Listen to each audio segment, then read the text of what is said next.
Estenda suas mãos para cá, vamos orar pela vida da Letícia. Senhor Deus, Pai querido, te pedimos, Pai, que o Senhor fale conosco, Pai, nessa manhã. Fala conosco através da vida da Letícia, Pai. Usa ela poderosamente. Usa como instrumento nas tuas mãos, Pai. Dê a ela tranquilidade, dê paz, Pai, em nome de Jesus. Que a gente seja tocado, Pai. Transforma as nossas vidas através da tua palavra, nos traz alegria, Pai. Em nome de Jesus Cristo que eu oro. Amém. Amém. Você pode se assentar. Estou muito feliz de estar aqui nessa manhã, ministrando a palavra do Senhor. Estava com saudade já, faz algumas semanas, em que eu acabei tendo que focar um pouco mais no mestrado. Defendi a minha dissertação, graças a Deus. Encerrei esse ciclo pela graça do Senhor. E hoje estou muito feliz de poder estar aqui com você e iniciando também a nossa nova série de mensagens. Então, nós começamos hoje essa série a respeito do Sermão do Monte. E o Sermão do Monte ele vai estar descrito ali nos capítulos 5, 6 e 7 de Mateus.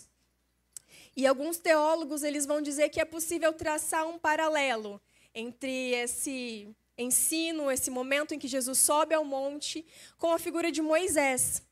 Nós sabemos o quanto Moisés pré-anunciou, né? Muito da história de Moisés pré-anunciava a vinda do Salvador e de Jesus, já que Moisés teve também esse papel de ser o libertador do povo, aquele que conduziu o povo para uma terra prometida. Assim como Jesus também, ele estava já anunciando o que Jesus iria fazer por nós. E Moisés também recebeu a lei da parte do Senhor no monte. Ao subir o monte, ao subir a montanha, ele recebeu do Senhor instruções, a lei que ele repassou ao povo. E nesse texto, né, no Sermão do Monte, nós vamos ver Jesus fazendo de uma forma muito semelhante, subindo ao monte e trazendo ensinamentos, trazendo também orientações. E é interessante ver que ele não vai simplesmente listar um checklist de coisas a fazer, mas ele vai trazer orientações a respeito de como nós devemos viver, como nós devemos ser diante dele como filhos de Deus. E hoje nós vamos então dar início no capítulo 5, a partir do versículo 1. E eu gostaria que você abrisse a sua Bíblia, então, para que possamos fazer a leitura. O texto está no capítulo 5, do verso 1 ao 12.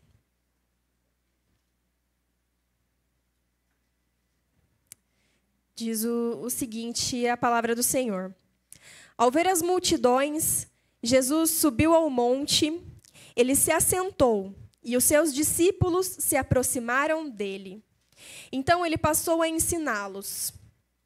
E Jesus disse: Bem-aventurados os pobres em espírito, porque deles é o reino dos céus. Bem-aventurados os que choram, porque serão consolados. Bem-aventurados os mansos, porque herdarão a terra.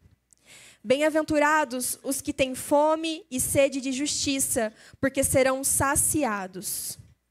Bem-aventurados os misericordiosos, porque alcançarão misericórdia. Bem-aventurados os limpos de coração, porque verão a Deus. Bem-aventurados os pacificadores, porque serão chamados filhos de Deus. Bem-aventurados os perseguidos por causa da justiça, porque deles é o reino dos céus. Bem-aventurados são vocês, quando por minha causa os insultarem e os perseguirem, e mentindo disserem todo mal contra vocês. Alegrem-se e exultem, porque é grande a sua recompensa nos céus. Pois assim perseguiram os profetas que viveram antes de vocês. Amém? E assim como temos feito nas demais séries de mensagens e pregações, nós temos nos embasado ou utilizado alguns livros Nessa série também nós estamos nos embasando no livro do Hernandes, do John Stott, a respeito do Sermão do Monte, e um livro também do Dwight. E, além disso, eu, estudando para essa palavra, né, estudando a respeito desse texto, desse trecho em que nós acabamos de ler, eu assisti também uma pregação do pastor Douglas Gonçalves. E eu achei muito interessante a diferenciação que ele fez entre multidão e discípulo, e queria compartilhar com você, porque foi algo que me tocou profundamente. Já que nós vemos ali no versículo 1, que Jesus avistou as multidões se aproximando, e ele sobe ao monte e passa a ensinar os discípulos. E o Douglas ele vai dizer que existem duas diferenças aí entre essa multidão, entre as multidões e os discípulos. A multidão ela está longe, essa é a primeira diferença. Jesus avistou de longe a multidão chegando. Mas os discípulos são aqueles que estavam próximo do Senhor. Aqueles que, quando Jesus se assentou, puderam ali se assentar também aos seus pés e receber instruções e ensinamentos num lugar de intimidade com Jesus. Eles que estavam ali pertinho, ouvindo o que o mestre tinha a dizer.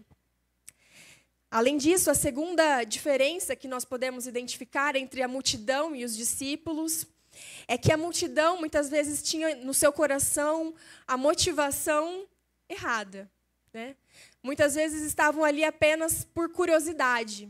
Ouviram falar a respeito de Jesus, desse homem que efetuava sinais, maravilhas, milagres, que estava curando pessoas, e muitos se aproximavam com esse intuito de ver o que estava acontecendo, de ver quem era esse que estava ali agindo, né, de poder presenciar, apenas avistar por curiosidade. Isso uma parte das multidões. Outra parte das multidões se aproximava de Jesus simplesmente por aquilo que ele tinha a oferecer. Então, iam até ele porque precisavam de cura, porque precisavam receber um milagre da parte do Senhor, da parte de Jesus, sabendo que ele estava efetuando essas maravilhas. E se aproximavam, então, com esse interesse no que Jesus poderia entregar a eles.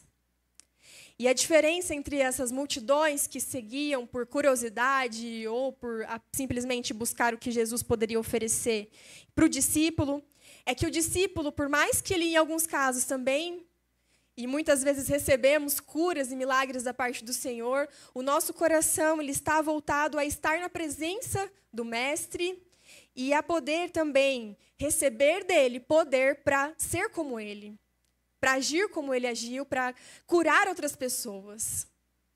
Então, nós recebemos para poder compartilhar, nós recebemos para também sermos usados para abençoar outras vidas. Assim é o coração do discípulo.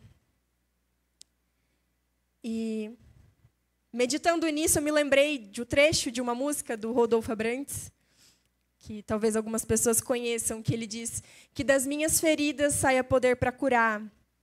E eu creio muito nisso, de que muitas vezes nós passamos por desertos, por momentos difíceis, por lutas, e que Deus nos cura, e depois nós podemos também ser usados por Deus para curar outras pessoas, para ajudar outras pessoas que estão passando pela mesma situação que um dia nós passamos.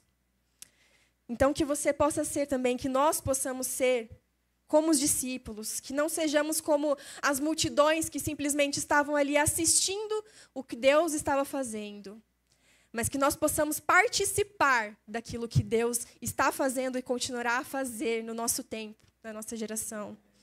Amém? E Jesus ele passa então a ensinar esses discípulos, a esses que são os filhos, aqueles que são os que estão, de fato, interessados em viver como mestre. E ele vai dar instruções de como deve ser o nosso coração, como deve ser a nossa vida. E eu fiquei pensando, meditando, me lembrando do quanto na nossa geração está muito disseminado essa questão dos influencers. Então, os influenciadores, quem costuma utilizar as redes sociais, Instagram, TikTok, Facebook, todas as redes, a gente vê muitas pessoas que se colocam ali para influenciar pessoas. Algumas estão anunciando uma marca, vendendo um produto, mas muitos você vai perceber que lá na bio, quando você entra ali no perfil daquela pessoa, está escrito lifestyle. Então, o objetivo dela é compartilhar o seu estilo de vida.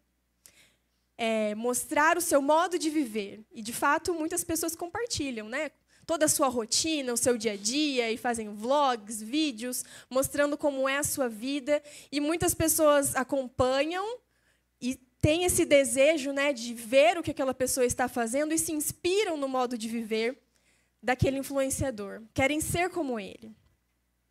Mas o que Jesus está nos dizendo também nessa manhã é que nós devemos olhar para ele, que nós devemos buscar nele o nosso estilo de viver, o nosso modo de viver. Que ele quer nos orientar a respeito de um modo de viver do cidadão do céu. Amém?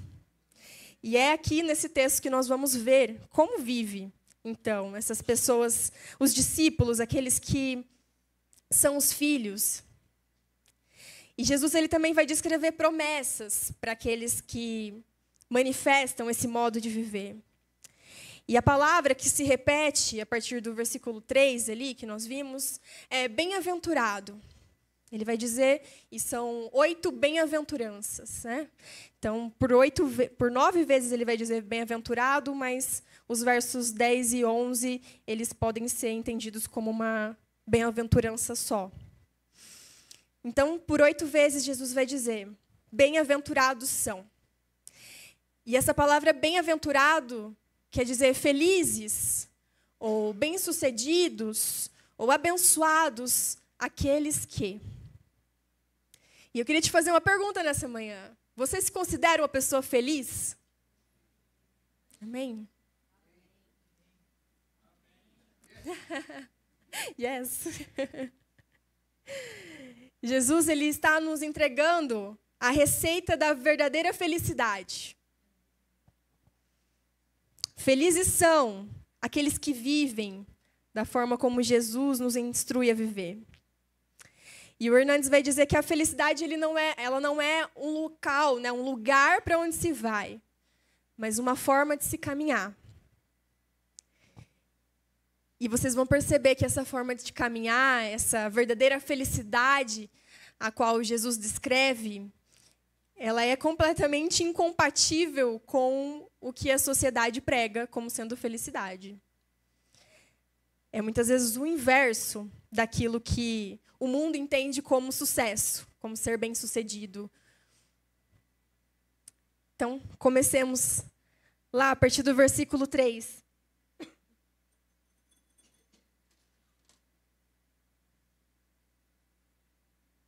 A primeira bem-aventurança. Diz assim, bem-aventurados os pobres em espírito, porque deles é o reino dos céus. E eu gostaria de que você imaginasse comigo, nesse momento, que você recebeu um presente. Que você recebeu um presente de alguém que, por muitas vezes, você não tratou muito bem, que você não agiu de uma forma legal com essa pessoa. E então, quando você pega esse presente e abre essa caixa, você percebe que o que está ali dentro é tão valioso, mas tão valioso, que mesmo se você trabalhasse a sua vida inteira para tentar comprar ou pagar por aquilo, você não conseguiria. Mesmo que todos os seus filhos, sua família toda ficasse trabalhando ali dia e noite para tentar pagar por aquilo, não seria possível. Mesmo se 1000 gerações à frente de você também se dedicassem dia e noite para pagar por esse presente, vocês não conseguiriam. Como ficaria o seu coração diante dessa pessoa que te entregou esse presente? Você consegue imaginar isso? Eu acho que eu ficaria constrangida. Eu não saberia o que dizer e nem como agradecer. E eu passaria a minha vida toda extremamente agradecida por essa pessoa.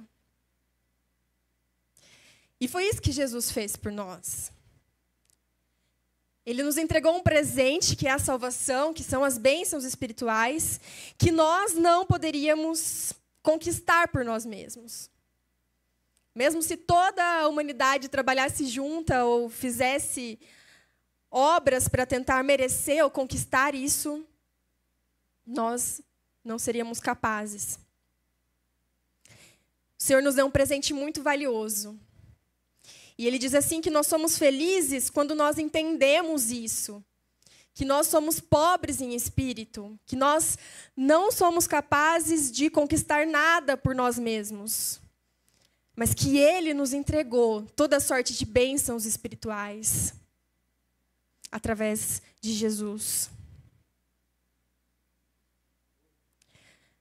Bem-aventurados aqueles que reconhecem a sua pequenez, a sua condição pecaminosa.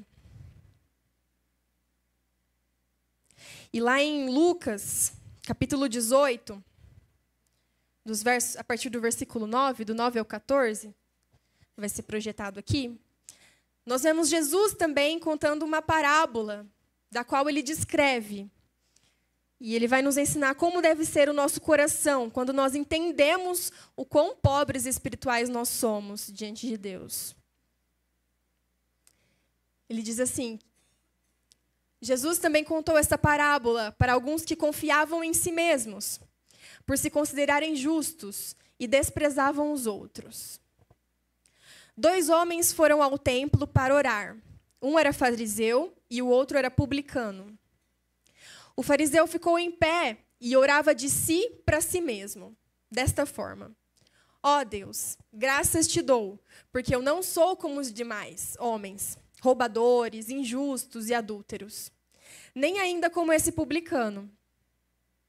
Jejuo 2 vezes por semana e dou o dízimo de tudo que eu ganho. O publicano, estando de pé, longe, nem mesmo ousava levantar os olhos para o céu, mas batia no peito, dizendo: Ó Deus, tem pena de mim, que sou pecador. Digo a vocês que este desceu justificado para sua casa, e não aquele. Porque todo aquele que se exalta será humilhado, mas o que se humilha será exaltado. E aqui nós vemos essa inversão de valores dentro do reino dos céus, no qual aquele que se humilha é exaltado, mas aquele que se exalta é humilhado. O fariseu teve aqui uma postura diante de Deus orgulhosa, com vaidade, querendo mostrar o quanto ele era grande espiritualmente, o quanto ele era um homem que seguia aquilo que deveria ser feito. Mas o que Jesus busca em nós, o que Deus busca em nós, é que nós tenhamos humildade diante dele, que nós nos coloquemos nessa postura tal como o publicano, que se colocou diante do Senhor dizendo: eu sou um pecador, eu não mereço, eu sou pobre em espírito, mas eu sou feliz porque eu tenho ao Senhor. No verso 4, nós vamos ver, então, a segunda bem-aventurança, que vai dizer: bem-aventurados os que choram. E talvez seja uma das maiores contradições desse texto. Felizes os que choram. E nós temos, muitas vezes, muitos motivos para chorar. E existem, né? Muitos motivos pelo qual nós podemos chorar. Nós podemos chorar porque perdemos alguém que nós amamos. Nós podemos chorar porque nos frustramos com alguma pessoa, ou porque tínhamos um plano e que não deu certo. Muitas coisas, né? Por uma doença. Muitas coisas podem nos levar a chorar na nossa vida. E Jesus nunca disse que nós não teríamos aflições, né? Pelo contrário. Então, muitas vezes nós choramos. E é importante chorar, né? Como psicóloga também, posso reafirmar isso, da importância de nós chorarmos também, de nós expressarmos a nossa emoção. Mas talvez a grande diferença aqui esteja no fato de que bem-aventurado é aquele que chora aos pés de Jesus. Feliz é aquele que chora nos pés do Senhor porque recebe o consolo do Espírito Santo.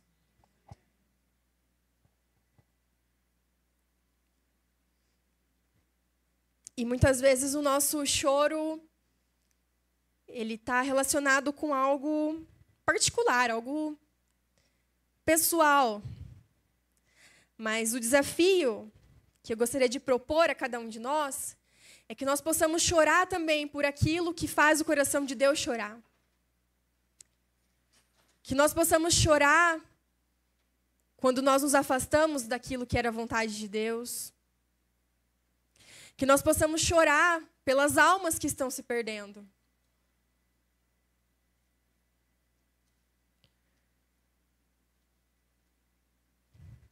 Que nós possamos chorar pelo aquilo que o Senhor chora. No verso 5, diz assim: bem-aventurados os mansos, porque herdarão a terra. E a palavra, né, traduzida aqui por manso, no seu original, ela realmente está ligada a essa ideia de um animal manso. Dócil, que se submete. O contrário de um pincher.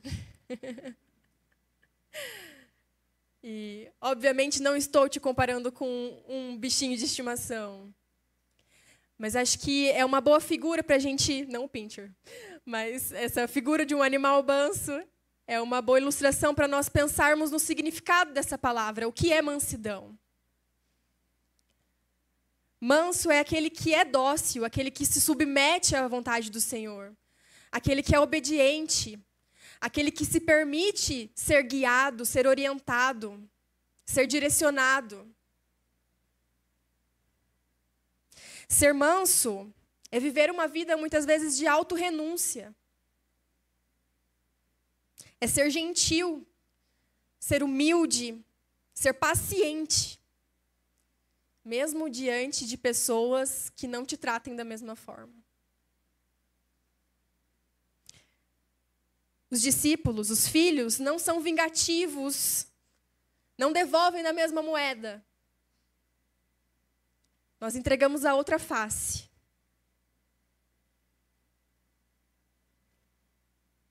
E que difícil é, muitas vezes, isso.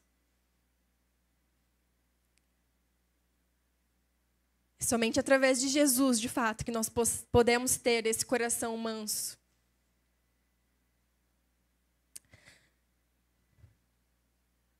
Na sequência, nós vemos que bem-aventurados são também aqueles que têm fome e sede de justiça, porque eles serão saciados. E aqui não se trata da nossa própria justiça, de fazer aquilo que você acha, né? De executar a justiça de acordo com o que você acha que é o certo. Mas aqueles que têm sede da justiça de Deus, que sabe que o nosso julgamento é falho, mas que esperam em Deus o cumprimento da sua justiça. Estes serão saciados. No verso 7 diz que bem-aventurados são os misericordiosos, porque alcançarão misericórdia. Nós somos chamados a ter compaixão pelos necessitados. E Jesus também demonstrou misericórdia inúmeras vezes. Ele é um Deus misericordioso conosco constantemente. Quando nós pensamos nos evangelhos, nós vamos ver Jesus sendo misericordioso com aquela mulher que foi pega em adultério e levada ali pelos fariseus, que queriam apedrejá-la. E você se lembra o que Jesus disse? Ele disse: aquele que não tem pecado, que atire a primeira pedra. E então, um por um, do mais velho ao mais moço, foi saindo. O único que ficou foi Jesus, porque ele não teve pecado, ele não tem pecado algum. Não há pecado nele. Ele era o único que poderia ter lançado uma pedra naquela mulher. Mas ele teve misericórdia. Nós vemos outros momentos em que Jesus também exerceu, demonstrou essa misericórdia. Com os pequeninos que se aproximaram dele e que os discípulos tentaram afastar.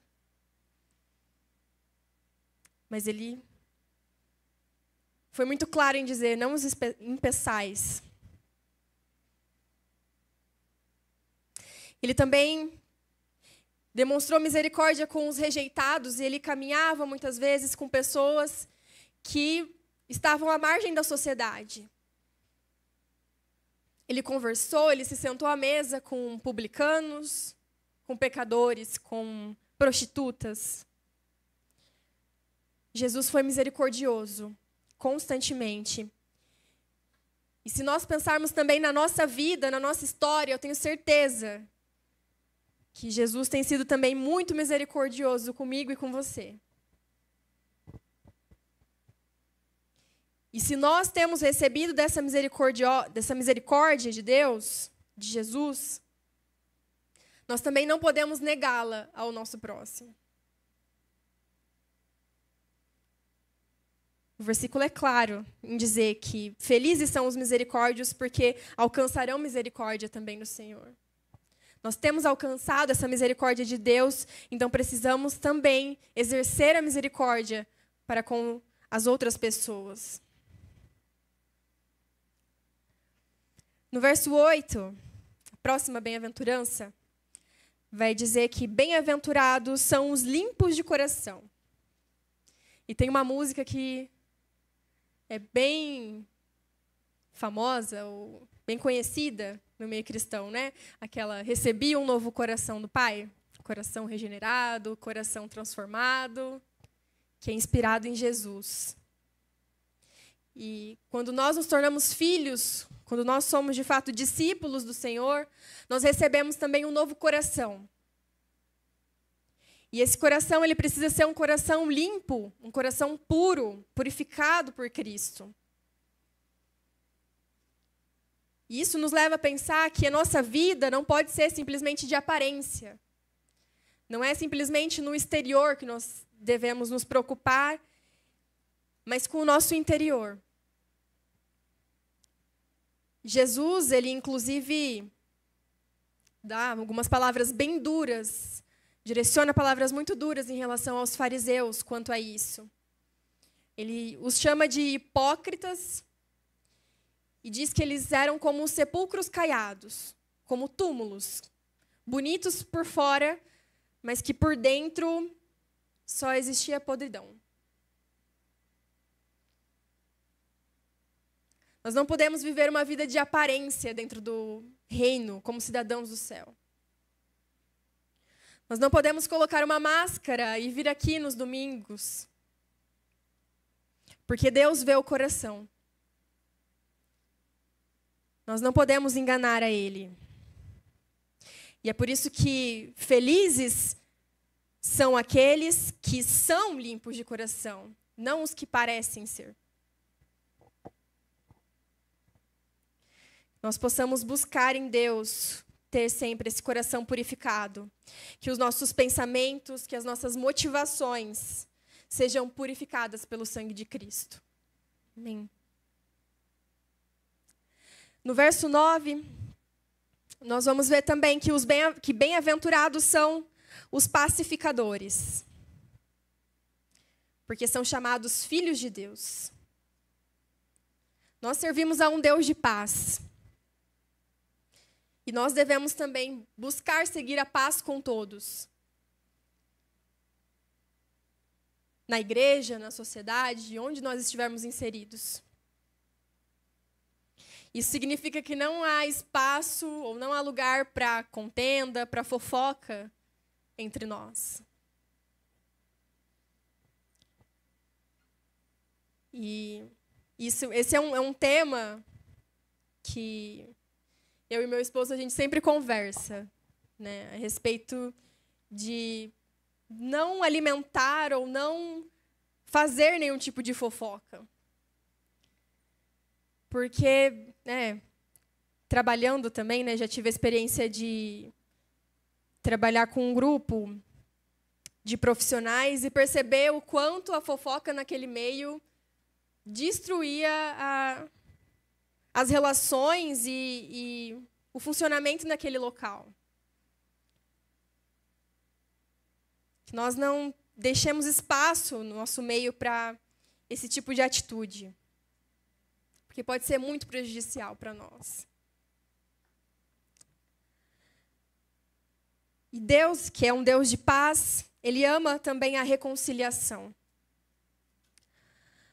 A obra de Cristo na cruz teve como objetivo nos reconciliar com Deus, estabelecer a paz entre nós e Deus.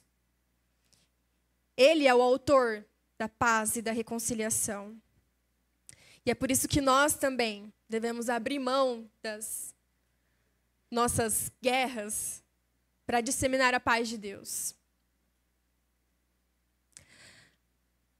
E a última bem-aventurança vai dizer que bem-aventurados os perseguidos por causa da justiça, porque deles é o reino dos céus. Bem-aventurados são vocês quando, por minha causa, os insultarem e os perseguirem, e mentindo, disserem todo o mal contra vocês. Alegrem-se e exultem, porque é grande a sua recompensa nos céus, pois assim perseguiram os profetas que viveram antes de vocês. E aqui vemos também algo que deixaria muito confuso alguém que não conhece a Cristo. Como pode esse povo ter alegria em ser perseguido?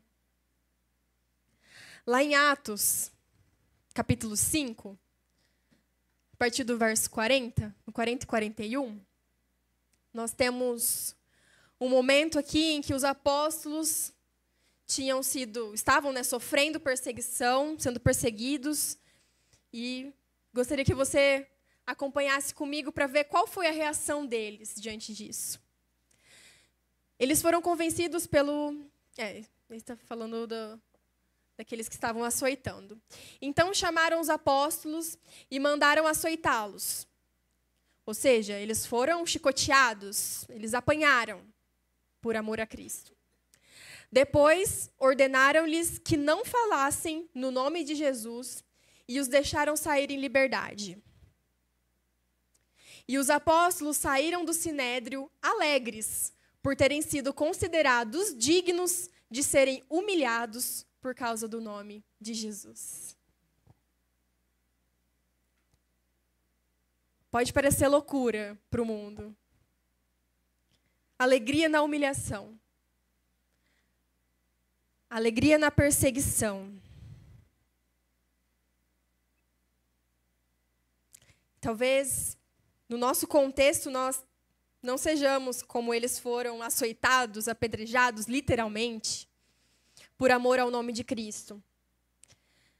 Mas o mundo continua rejeitando a mensagem do Evangelho. Defender o Evangelho também pode nos levar a um local de desprezo, humilhação, zombaria. As pessoas podem nos considerar loucos. Mas grande é a recompensa daqueles que não se dobram a esse sistema.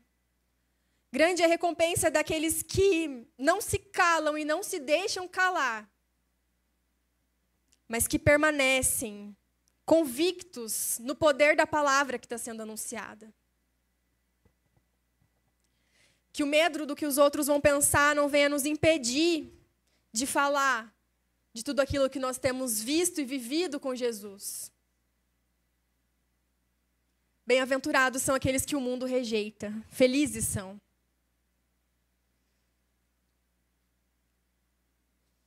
A cultura do céu ela é inversa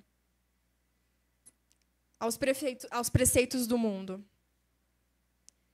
Quase como uma escada invertida, em que quanto mais você se distancia, ou quanto mais você aparentemente desce em relação àquilo que é considerado como sucesso para a sociedade ou para o mundo, mais, na verdade, você está subindo e se aproximando daquilo que Jesus espera de nós, daquilo que é o modo de viver do cidadão do céu, do reino de Deus. Nesse reino, os humildes, aqueles que se humilham, são exaltados. Os últimos são os primeiros. E maior é aquele que serve a todos. E é nesse lugar também que nós encontramos a nossa felicidade. Porque a verdadeira felicidade é estar com Deus. A verdadeira felicidade é ter um coração alinhado com o coração de Deus. É ser um discípulo parecido com o Mestre. A verdadeira felicidade é a certeza de que nós herdaremos o reino dos céus pelo sacrifício que foi feito na cruz. Que você possa guardar no seu coração essa certeza, que você possa buscar todos os dias ser essa pessoa feliz por viver de acordo com o modo de vida do céu. Amém? Feche os seus olhos. Senhor, nós te agradecemos por esse tempo, te agradecemos, Pai, por esse momento em que nós tivemos a oportunidade, Senhor, de aprender mais da Tua palavra, de nos aprofundarmos, Senhor, nas bem-aventuranças que o Teu Filho deixou para nós. Nós podemos entender qual é, de fato, a verdadeira felicidade, Pai. Que nós possamos ter o nosso coração alinhado com o Teu, que nossa forma de viver, o nosso modo de agir, a nossa inspiração seja, de fato, o Senhor. E que o Senhor possa nos usar, Pai, nos usar através de todas essas características para alcançar pessoas. Que o Senhor possa nos usar para abençoar outras pessoas. Que o Teu reino e o Teu nome sejam proclamados pelas nossas bocas constantemente, Pai. Que nada venha nos parar ou nos deter na nossa missão de proclamar as boas novas do Senhor. Em nome de Jesus. Amém.